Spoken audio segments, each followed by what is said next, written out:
नमस्ते। आज हम एक ऐसे अदालती फैसले पर गहराई से बात कर रहे हैं जिसने सच पूछिए तो देश भर के लाखों शिक्षकों की चिंताएं काफी बढ़ा दी हैं।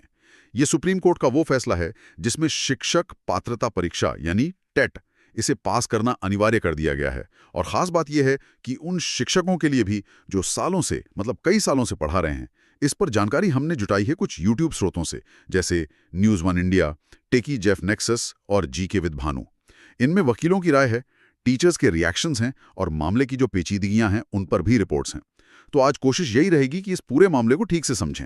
ये फैसला आखिर कहता क्या है, इसके पीछे क्या तर्क हैं, जो शिक्षक सालों से पढ़ा रहे हैं उनकी अपनी दलीलें क्या हैं, और हाँ, सरकार के सामने अब क्या मुश्किलें हैं, आगे क्या रास्ते हैं। चलिए शुरू करते हैं। हाँ, बिल्कुल। देखिए, ये मामला ना असल में दो बहुत ज़रूरी बातों के बीच एक टकराव जैसा है। एक तरफ तो है शिक्षा का अधिकार कानून आरटीई एक्ट 2009। ये कहता है कि स्कूलों में योग्य शिक्षक होने चाहिए, है ना? और गुणवत्ता के लिए टेट को एक पैमाना माना गया है। और दूसरी तरफ है वो हजारों लाखों शिक्षक जो बरसों से पढ़ा रहे हैं, कुछ तो शायद दशकों से, और अब उन्हें कहा जा रहा है कि भाई आप अपने करियर के इस मोड़ पर एक नई परीक्षा पास कीजिए। तो ये स्थिति जो है, ये कई गंभीर, बल्कि मैं कहूंगी जटिल सवाल खड़े करती है। तो सबसे पहले यही समझते हैं कि ये सुप्रीम कोर्ट का आदेश आखिर है क्या, एकदम आसान शब्दों में अगर समझना हो तो। हाँ, आसान शब्दों में कहें तो कक्षा 1 से 8 तक पढ़ाने वाले सभी टीचर्स को, मतलब सभी को अब टेट पास करना होगा। सभी को? और अगर नहीं किया तो? अगर नहीं कर पाते हैं तो उनकी नौकरी जाने का खतरा है या उन्हें रिटायर करने जैसी कार्रवाई का सामना करना पड़ सकता है। ये तो वाकई बहुत बड़ी बात है।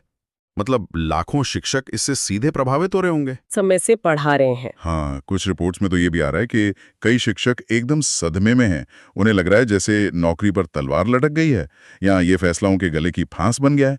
ऐसी बातें सुनने में आ रही हैं। हाँ, चिंता तो स्वाभाविक है, लेकिन देखिए, इस फैसले में कुछ और बारीकियां भी हैं जिन पर ध्यान देना जरूरी है। जैसा कि हमारे स्रोतों से पता चल रहा है, पहली बात तो ये कि अदालत ने एक, आप कह सकती हैं, मानवीय पहलू का ध्यान रखा है। जिन टीचर्स की नौकरी में अब 5 साल से कम का वक्त बचा है, अच्छा। हाँ, उन्हें सेवा में बने रहने के लिए टेट पास करने से छूट दे दी गई है। इसके लिए कोर्ट ने संविधान के अनुच्छेद 142 का इस्तेमाल किया है।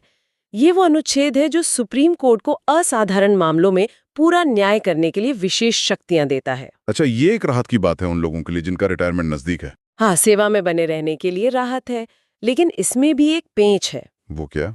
पेंच ये है कि ये छूट सिर्फ नौकरी में बने रहने के लिए है। अगर इन शिक्षकों को भविष्य में प्रमोशन चाहिए तो उन्हें टेट पास करना ही होगा। तो प्रमोशन के लिए अनिवार्य है। ठीक है, बिल्कुल। और दूसरी तरफ वो शिक्षक जिनकी नौकरी में अभी 5 साल से ज्यादा का समय बाकी है, हाँ, उनके लिए स्थिति थोड़ी ज्यादा मुश्किल है। उन्हें इस फैसले के बाद 2 साल के अंदर, मतलब 24 महीने में टेट परीक्षा पास करनी होगी। सिर्फ 2 साल? जी हाँ, सिर्फ 2 साल। और अगर वो इस दौरान टेट पास नहीं कर पाते तो फिर उन्हें रिटायर या टर्मिनेट, जो भी उनके सर्विस रूल्स में लागू होता हो, वो किया जा सकता है। ये तो काफी सख्त है। अच्छा, ये किस केस से जुड़ा फैसला है? ये जो मुख्य फैसला है, ये वी1 बनाम तमिलनाडु राज्य केस से जुड़ा है। ये फैसला आया था 1 सितंबर को। लेकिन यहाँ एक बहुत ही महत्वपूर्ण, मतलब ताज़ा अपडेट है, वो ये कि अब अंजुमन हिसारे तालीम ट्रस्ट बनाम महाराष्ट्र राज्य नाम का एक दूसरा मामला है। जी। उस मामले के तहत 16 सितंबर 2025 को इसी फैसले के खिलाफ एक पुनर्विचार याचिका यानी रिव्यू पिटिशन दायर की गई है। पुनर्विचार याचिका मतलब कोर्ट से कहा गया है कि अपने फैसले पर फिर से विचार करे। बिल्कुल सही। तो अब उम्मीद है कि इस पर दोबारा सुनवाई होगी। ये एक अहम मोड़ है इस पूरे मामले में। निश्चित रूप से। चलिए अब जरा शिक्षकों का पक्ष भी समझते हैं। उनकी मुख्य दलीलें क्या हैं, वो क्या कह रहे हैं? हाँ, उनकी सबसे बड़ी दलील जो बार बार सामने आ रही है वो ये है कि भाई, जब हमारी भर्ती हुई थी, चाहे वो 15 साल पहले हो, 20 साल पहले या 25 साल पहले, जी, उस समय जो भी क्वालिफिकेशन, जो शर्तें मांगी गई थी, वो हमने पूरी की थी। उस वक्त ना तो ये आरटीई एक्ट लागू हुआ था जो 2009 में आया, हाँ, वो तो बाद में आया, और ना ही टीईटी का कोई अस्तित्व था। टीईटी की जरूरत तो पहली बार आई 23 अगस्त 2010 की अधिसूचना से, और नई भर्तियों के लिए ये अनिवार्य हुआ 29 जुलाई 2011 से। तो उनका सवाल सीधा है और काफी वजनदार भी लगता है कि जो परीक्षा उनकी नियुक्ति के समय थी ही नहीं, उसे अब इतने सालों बाद पास करने को क्यों कहा जा रहा है? बिल्कुल। एक स्रोत में तो टीचर्स यूनियन के हवाले से कुछ तीखी तुलनाएं भी की गई हैं। जैसे क्या किसी आईएएस या आईपीएस अफसर से 20 साल की सर्विस के बाद कहा जाएगा कि भाई आप दोबारा यूपीएससी पास करके दिखाओ? हाँ, ये तर्क दिया जा रहा है। या किसी अनुभवी डॉक्टर से कहेंगे कि फिर से नीट दो, या जजों से कि पीसीएस पास करो? मतलब ये सवाल उनकी हताशा भी दिखाते हैं और उनके तर्क को भी सामने रखते हैं। हाँ, और ये देखिए सीधे सीधे एक बहस बन जाती है, अनुभव बनाम कागजी योग्यता।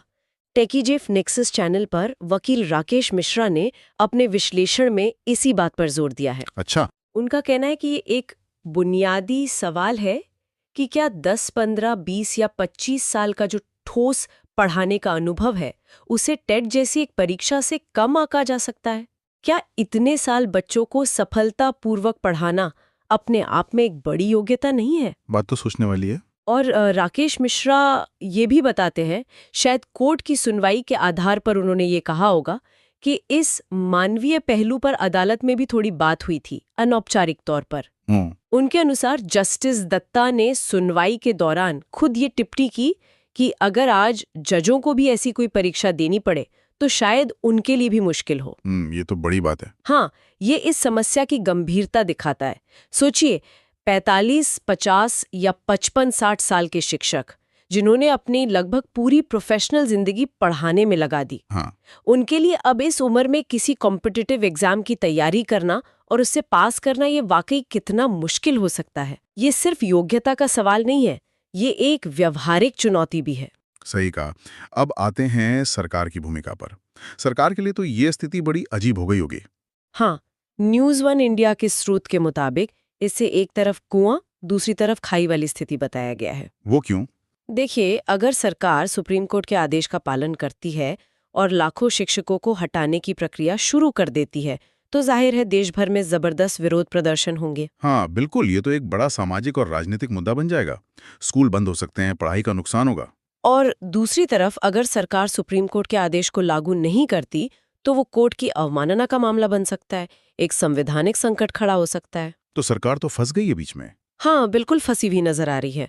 और खबरें यही हैं कि शिक्षा मंत्रालय इस पर कानूनी राय ले रहा है कि भाई आगे क्या कदम उठाया जाए। तो क्या कुछ संभावित रास्ते हो सकते हैं सरकार के पास? क्या चर्चा चल रही है? कुछ संभावनाओं पर बात हो रही है।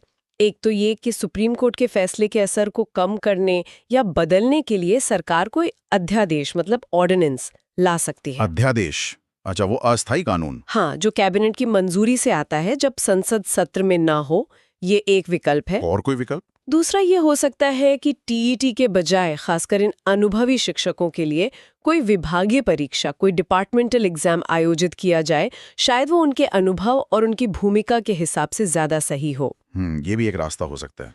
और एक और जरूरी जानकारी जीके विद भानु चैनल के स्रोत से मिली है। क्या? पता चला है कि टीचर्स यूनियनों ने इस मामले में सीधे प्रधानमंत्री कार्यालय यानी पीएमओ को एक ज्ञापन भेजा है, एक अनुरोध पत्र। पीएमओ को? हाँ, और पीएमओ ने उसे आगे की कार्रवाई के लिए एनसीटीई को भेज दिया है।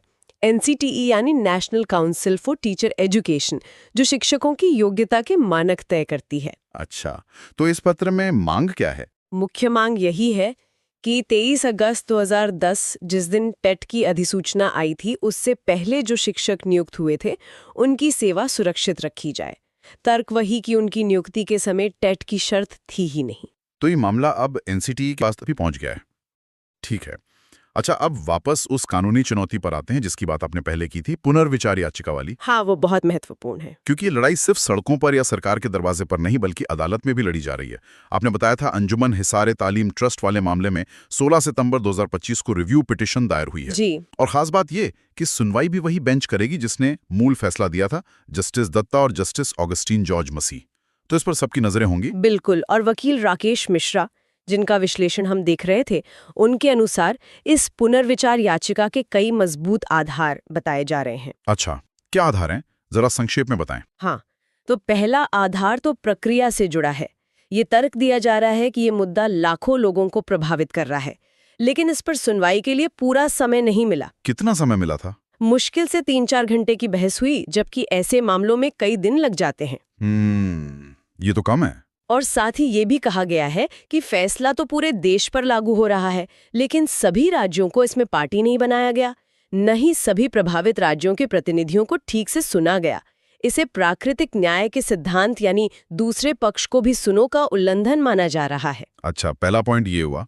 और दूसरा महत्वपूर्ण आधार ये है कि जिस मूल केस से ये मामला शुरू हुआ, यानी तमिलनाडु वाला वी वंजा केस, वो असल में सिर्फ प्रमोशन के लिए टेट की जरूरत से जुड़ा था। सिर्फ प्रमोशन के लिए? हाँ, लेकिन सुप्रीम कोर्ट के अंतिम फैसले में इसका दायरा बढ़ा दिया गया और सेवा में बने रहने के लिए भी टेट को अनिवार्य कर दिया गया। याचिका में कहा गया है कि ये विस्तार अप्रत्याशित था और इस पर पर्याप्त बहस नहीं हुई। ओके, ये दूसरा पॉइंट। तीसरा बिंदु फैसले के पैरा 168 में लिखी एक बात की अस्पष्टता से जुड़ा है। उस पैरा में कहा गया है कि 3 सितंबर 2001 से पहले नियुक्त शिक्षकों को छूट है और उदाहरण दिया है स्पेशल बीटी सीएड का। जी। लेकिन साथ में आदि मतलब एटसेट्रा शब्द भी लिखा है। अब इस आदि में कौन कौन शामिल है ये साफ नहीं है। क्या इसमें दूसरी तरह की ट्रेनिंग वाले पुराने शिक्षक भी आ सकते हैं? तो याचिका में मांग है कि एनसीटी इसे स्पष्ट करे। ये भी पुनर्विचार का एक आधार है। ये आदि शब्द काफी कंफ्यूजन पैदा कर सकता है। ठीक है, चौथा आधार। चौथा ये कि अब वकील टेट की उस मूल अधिसूचना को ही, मतलब 23 अगस्त 2010 वाली, उसकी वैधता को ही सीधे तौर पर चुनौती देना चाहते हैं। मूल अधिसूचना को ही? हाँ। उनका तर्क है कि इस अधिसूचना की कानूनी और संवैधानिक वैधता पर अभी तक ठीक से बहस हुई ही नहीं है और उन्हें इसका मौका मिलना चाहिए। ये एक बड़ा कदम हो सकता है अगर अदालत इसे सुनती है। ये तो काफी फंडामेंटल चुनौती हो जाएगी। और पांचवा आधार है समय सीमा का। मांग की जा रही है कि अगर टेट पास करना ही है तो शिक्षकों को इसके लिए और ज्यादा समय दिया जाए, शायद 5 से 9 साल तक का। 9 साल? वो क्यों? इसके पीछे तर्क ये है कि आरटीई कानून और एनसीटीई की पहले की अधिसूचनाओं को मिलाकर देखें तो शिक्षकों को टेट पास करने के लिए कुल 9 साल, पहले 5 साल फिर 4 साल का समय मिला था। अच्छा, पहले भी समय दिया गया था। हाँ, लेकिन आरोप यह है कि राज्य सरकारों ने इस समय सीमा को सख्ती से लागू ही नहीं करवाया। तो अब जब सालों तक इसे लागू नहीं किया गया, अचानक सिर्फ 2 साल का समय देना इन शिक्षकों के साथ मतलब न्याय नहीं है। ये सारे तर्क तो काफी मजबूत लग रहे हैं। अब देखते हैं कोर्ट इन पर क्या रुख अपनाता है। अच्छा, ये तो हुई कानूनी लड़ाई की बात। जमीन पर क्या हो रहा है? टीचर्स का रिएक्शन क्या है? हाँ, तो जैसा कि एक स्रोत बता रहा है, हाँ। 2 तरह की प्रतिक्रियाएं दिख रही हैं। 2 तरह की? हाँ, एक तरफ तो जाहिर है जो शिक्षक संगठन है, यूनियनें हैं, वो पूरी ताकत से कानूनी लड़ाई लड़ रही हैं, रिव्यू पिटीशन का समर्थन कर रही हैं, सरकार पर दबाव बना रही हैं कि भाई आप हस्तक्षेप करें, हमें राहत दिलाएं। ये तो स्वाभाविक है। और दूसरी तरफ एक दिलचस्प बात ये भी सामने आ रही है कि कई शिक्षकों ने इसे शायद अपनी प्रतिष्ठा का सवाल, मतलब सम्मान की बात मान लिया है। अच्छा, कैसे? और उन्होंने खुद से टेट की तैयारी भी शुरू कर दी है। खबरें हैं कि टीचर्स ने अपने स्टडी ग्रुप्स बना लिए हैं, ऑनलाइन रिसोर्स ढूंढ रहे हैं और मतलब इस चुनौती का सामना करने के लिए कमर कस रहे हैं। अरे वाह! यह भी कहता है कि वो हार मानने को तैयार नहीं है, चाहे रास्ता कानूनी हो या फिर परीक्षा पास करने का। हाँ, ये वाकई उनकी प्रतिबद्धता को दिखाता है। एक तरफ अपने हक के लिए लड़ना और दूसरी तरफ प्रोफेशनल चुनौती को स्वीकार करना, दोनों पहलू सामने आ रहे हैं। तो कुल मिलाकर अगर हम देखें तो ये पूरा मामला शिक्षा में गुणवत्ता की जरूरत और सालों से सेवा दे रहे अनुभवी शिक्षकों के करियर, उनके सम्मान और उनकी रोजी रोटी के बीच एक बहुत ही नाजुक संतुलन बनाने की कोशिश जैसा लगता है। हाँ, बहुत जटिल स्थिति है।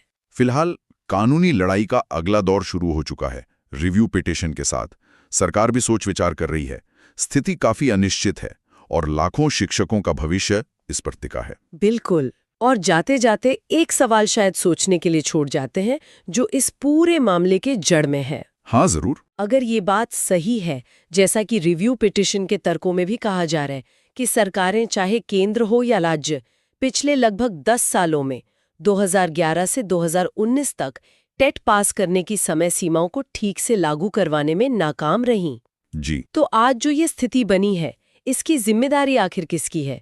क्या ये पूरी तरह से सिर्फ उन शिक्षकों की है जिन्हें अब अचानक बहुत कम समय में परीक्षा पास करने को कहा जा रहा है? क्या यही सबसे न्यायसंगत समाधान है, खासकर तब जब इसके कारण पूरी शिक्षा व्यवस्था में एक बड़ी उथल-पुथल मचने का खतरा दिख रहा हो? ये सवाल शायद भविष्य की दिशा तय करने में अहम होगा।